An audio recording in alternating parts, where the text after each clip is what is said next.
اعوذ باللہ من الشیطان الرجیم بسم اللہ الرحمن الرحیم۔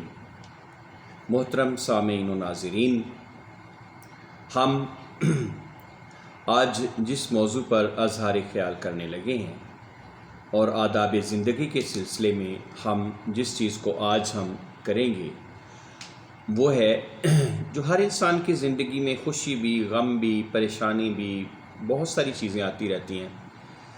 تو آج ہمارا موضوع ہے رنج و غم کے آداب۔ مصائب کو صبر و سکون کے ساتھ برداشت کرنا چاہیے، کبھی ہمت نہیں ہارنی چاہیے، اور رنج و غم کو کبھی حد اعتدال سے نہ بڑھنے دیجیے۔ آپ کو پتہ ہے کہ مومن کو تو پتہ ہے کہ جو کچھ ہوتا ہے، ہر اچھی اور بری بات اللہ تعالیٰ کی طرف سے ہوتی ہے، من اللہ، اس کی طرف سے ہوتی ہے، جانب من اللہ ہوتی ہے۔ اس لیے مومن تو اس مصیبت کو یا پریشانی کو بڑے صبر اور تحمل سے برداشت کرتا ہے کہ اگر میرا مولا مجھے سکھ دیا ہے، میرے مولا نے مجھے سکھ دیا ہے، تو آج اگر اس کی طرف سے تھوڑی سی تکلیف آ گئی ہے تو اس پر مجھے صبر کرنا چاہیے، نہ کہ واویلا مچانا چاہیے۔ مومن اور کافر میں یہی تو فرق ہے۔ کافر پر جب مصیبت نازل ہوتی ہے تو وہ ہاہاکار مچا دیتا ہے، کیونکہ اس کے سامنے کوئی مقصد نہیں ہے، کوئی چیز نہیں ہے، اس کو یہ پتہ نہیں ہے کہ یہ سب اللہ تعالیٰ کی طرف سے ہر چیز ہوتی ہے۔ اسی لیے قرآن پاک میں سورۃ الحدید میں اللہ تعالیٰ ارشاد فرماتا ہے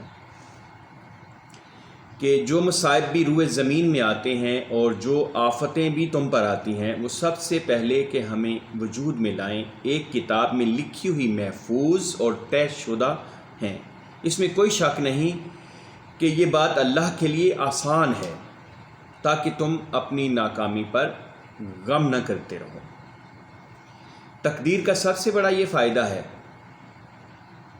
کہ جب بندہ بڑے سے بڑے سانحے کو قضاء و قدر کا معاملہ سمجھ کر اپنے غم کا علاج اس سے پا لیتا ہے تو پریشان نہیں ہوتا، اور ہر معاملے کی نسبت اپنے مہربان اللہ کی طرف کر کے خیر کے پہلو پر نگاہ جما لیتا ہے، اور صبر و شکر کر کے ہر شر میں اپنے لیے خیر نکالنے کی کوشش کرتا ہے۔ نبی اکرم صلی اللہ علیہ وآلہ وسلم کا ارشاد پاک ہے، مومن کا معاملہ بھی خوب ہی ہے، وہ جس حال میں بھی ہوتا ہے خیر ہی سمیٹتا ہے، اور اگر وہ دکھ، بیماری اور تنگ دستی سے دوچار ہوتا ہے تو سکون کے ساتھ برداشت کرتا ہے، اور یہ آزمائش اس کے حق میں خیر ثابت ہوتی ہے۔ اگر اس کو خوشی اور خوشحالی نصیب ہوتی ہے تو شکر کرتا ہے، اور یہ خوشحالی اس کے لیے خیر کا سبب بنتی ہے۔ جب رنج و غم کی کوئی خبر سنے، یا کوئی نقصان ہو جائے، یا کوئی دکھ اور تکلیف پہنچے، یا کسی ناگہانی مصیبت میں اللہ نہ کرے گرفتار ہو جائیں، تو فوراً ان للہ و انا الیہ راجعون پڑھیے۔ ہم اللہ ہی کے ہیں اور اسی کی طرف لوٹ کر جانے والے ہیں۔ مطلب یہ ہے کہ ہمارے پاس جو کچھ بھی ہے، حتیٰ کہ ہماری جان بھی، ہمارا مال بھی، جو کچھ بھی ہے، سب اسی کا ہے، اللہ ہی نے دیا ہے، اور وہی اگر لے لے گا تو اس میں ہمارا تو کوئی کیا مسئلہ ہے۔ ہم بھی اسی کے ہیں اور اسی کی طرف لوٹ کر جائیں گے۔ ہم ہر حال میں اللہ کی رضا پر راضی ہیں۔ وہ جو کچھ کرتا ہے کسی بڑے خیر کے پیش نظر کرتا ہے۔ وفادار غلام کا یہ کام ہے کہ کسی بھی وقت اس کے ماتھے پر شکن نہ آئے۔ سورۃ البقرہ میں اللہ تعالیٰ ارشاد فرماتے ہیں، اور ہم ضرور تمہیں خوف و خطر، بھوک، مال و جان کے نقصان اور آمدنیوں کے گھاٹے میں مبتلا کر کے تمہاری آزمائش کریں گے، اور خوشخبری ان لوگوں کو دیجیے جو مصیبت پڑنے پر صبر کرتے ہیں اور کہتے ہیں کہ ہم اللہ ہی کے ہیں اور اللہ ہی کی طرف پلٹ کر جانا ہے۔ ان پر ان کے رب کی طرف سے بڑی عنایات ہوں گی اور اس کی رحمت ہوگی، اور ایسے ہی لوگ راہ ہدایت پر ہیں۔ نبی اکرم صلی اللہ علیہ وسلم کا ارشاد مبارک ہے، جب کوئی بندہ مصیبت پڑنے پر ان للہ و انا الیہ راجعون پڑھتا ہے تو اللہ اس کی مصیبت دور فرما دیتا ہے۔ اس کو اچھے انجام سے نوازتا ہے، اس کو اس کی پسندیدہ چیز اس کے صلے میں عطا فرماتا ہے۔ ایک دفعہ نبی اکرم صلی اللہ علیہ وسلم کا چراغ بجھ گیا تو آپ نے فوراً پڑھا اِنَّ لِلَّهِ وَإِنَّا إِلَيْهِ راجعون۔ کسی صحابی نے کہا یا رسول اللہ صلی اللہ علیہ وسلم، کیا چراغ کا بجھنا بھی کوئی مصیبت ہے؟ آپ صلی اللہ علیہ وآلہ وسلم نے فرمایا جی ہاں، جس بات سے بھی مومن کو دکھ پہنچے وہ مصیبت ہے۔ حضرت ابو موسیٰ اشعری رضی اللہ تعالیٰ عنہ فرماتے ہیں کہ جب کسی بندے کا کوئی بچہ مرتا ہے تو اللہ اپنے فرشتوں سے پوچھتا ہے کیا تم نے میرے بندے کے بچے کی جان قبض کر لی؟ وہ کہتے ہیں ہاں۔ پھر وہ ان سے پوچھتا ہے کہ تم نے اس کے جگر کے ٹکڑے کی جان نکال لی؟ وہ کہتے ہیں ہاں۔ پھر وہ ان سے پوچھتا ہے تو میرے بندے نے کیا کہا؟ وہ کہتے ہیں کہ اس مصیبت میں اس نے تیری حمد کی اور اِنَّ لِلَّهِ وَإِنَّا إِلَيْهِ راجعون پڑھا، تو اللہ ان سے فرماتا ہے میرے اس بندے کے لیے جنت میں ایک گھر تعمیر کرو اور اس کا نام بیت الحمد یعنی شکر کا گھر رکھو۔ یہ ترمذی شریف کی حدیث پاک آپ سے شیئر کی ہے۔ نبی اکرم صلی اللہ علیہ وسلم کے صاحبزادے حضرت ابراہیم رضی اللہ تعالی عنہ نبی صلی اللہ علیہ وسلم کی گود میں تھے اور جان کنی کا عالم تھا۔ یہ رقت امیز منظر دیکھ کر نبی صلی اللہ علیہ وسلم کی آنکھوں سے آنسو ٹپکنے لگے اور فرمایا اے ابراہیم، ہم تیری جدائی میں مغموم ہیں، مگر زبان سے وہی نکلے گا جو پروردگار کی مرضی ہے۔ غم کی شدت میں کوئی ایسی حرکت نہ کیجیے جس سے ناشکری اور شکایت کی بو آئے اور جو شریعت کے خلاف ہو۔ دھاڑے مار مار کر رونا، گریبان پھاڑنا، گالوں پر تماچے مارنا، چیخنا چلانا اور ماتم میں سر سینہ پیٹنا مومن کے لیے کسی طرح جائز نہیں۔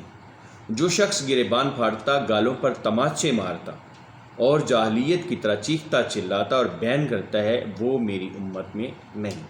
ترمذی شریف کی حدیث پاک۔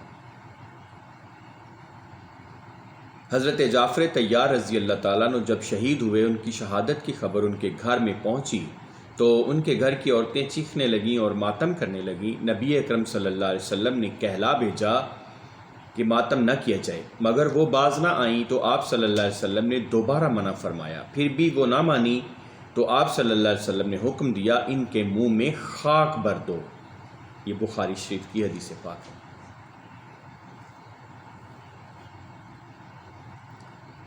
بیماری کو برا بھلا نہ کہیے اور نہ حرف شکایت زبان پر لائیے، بلکہ نہایت صبر و ضبط سے کام لیجیے اور اجر آخرت کی تمنا کیجیے۔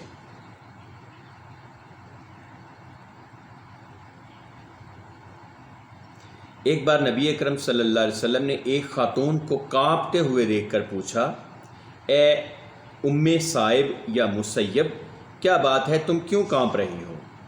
کہنے لگی مجھے بخار نے گھیر رکھا ہے، اس کو اللہ سمجھے۔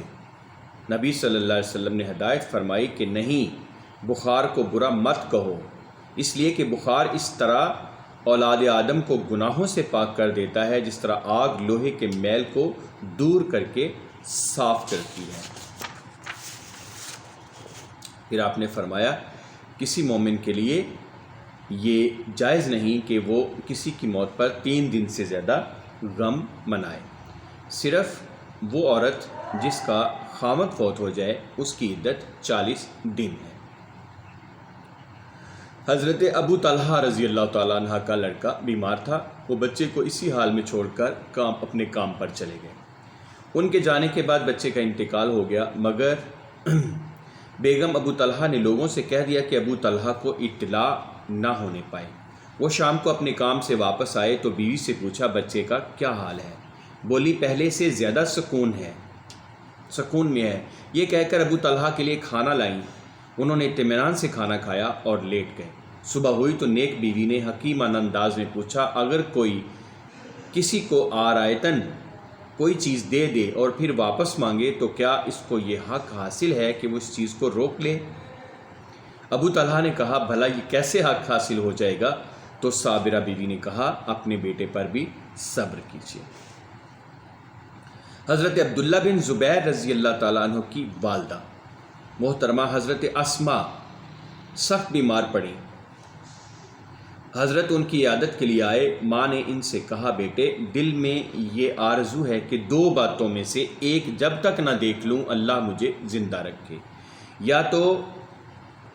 یا تو میدان جنگ میں شہید ہو جائے اور میں تیری شہادت کی خبر سن کر صبر کی سعادت حاصل کروں، یا تو فتح پائے اور میں تجھے فاتح دیکھ کر اپنی آنکھیں ٹھنڈی کروں۔ اللہ کا کرنا کہ حضرت عبداللہ بن زبیر نے ان کی زندگی میں ہی جام شہادت نوش فرمایا۔ شہادت کے بعد حجاج نے ان کو سولی پر لٹکا دیا۔ حضرت اسماء رضی اللہ تعالی عنہا کافی ضعیف ہو چکی تھی، لیکن انتہائی کمزوری کے باوجود بھی وہ یہ رقت انگیز منظر دیکھنے کے لیے تشریف لائیں اور اپنے جگر گوشے کی لاش کو دیکھ کر رونے پیٹنے کی بجائے حجاج سے خطاب کرتے ہوئے بولی، اس سوار کے لیے ابھی وقت نہیں آیا کہ گھوڑے کی پیٹھ سے نیچے اترے۔ اسی طرح نبی اکرم صلی اللہ علیہ وآلہ وسلم نے بہت سی باتیں ہمیں فرمائیں۔ رنج و غم کی شدت، مصائب کے نزول اور پریشانی و اضطراب میں یہ دعائیں پڑھنے کے لیے پیارے آقا نے ہمیں عنایت فرمائیں۔ حضرت سعد بن ابی وقاص کہتے ہیں کہ نبی صلی اللہ علیہ وسلم نے ارشاد فرمایا، ذوالنون نے مچھلی کے پیٹ میں اپنے پروردگار سے جو دعا کی تھی وہ یہ ہے، لا الہ الا انت سبحانک انی کنت من الظالمین۔ تیرے سوا کوئی معبود نہیں ہے، تو بے عیب و پاک ہے، میں ہی اپنے اوپر ظلم ڈھانے والا ہوں۔ بس جو مسلمان بھی اپنی کسی تکلیف یا تنگی میں اللہ سے یہ دعا مانگتا ہے، اللہ اسے ضرور قبولیت عطا فرماتا ہے۔ حضرت ابن عباس کا بیان ہے کہ نبی اکرم صلی اللہ علیہ وآلہ وسلم کو جب کسی رنج و غم میں دیکھتے تو آپ اسے یہی دعا تلقین فرماتے، لا حول ولا قوة الا باللہ ولا ملجا من اللہ الا الیہ۔ یہ کلمہ 99 بیماریوں کی دعا ہے۔ سب سے کم بات یہ ہے کہ اس کا پڑھنے والا رنج و غم سے محفوظ رہتا ہے۔ حضرت عبداللہ بن مسعود رضی اللہ تعالیٰ عنہ نے ارشاد فرمایا، جس بندے کو بھی کوئی تکلیف پہنچے وہ یہ کہے، الہی میں تیرا بندہ ہوں، میرا باپ تیرا بندہ ہے، میری ماں تیری بندی ہے، میری چوٹی تیرے ہی ہاتھ یعنی قبضہ قدرت میں ہے، یعنی میں ہمتاً تیرے بس میں ہوں، تیرا ہی حکم میرے معاملے میں نافذ ہے، میرے بارے میں تیرا ہر حکم سراسر انصاف ہے۔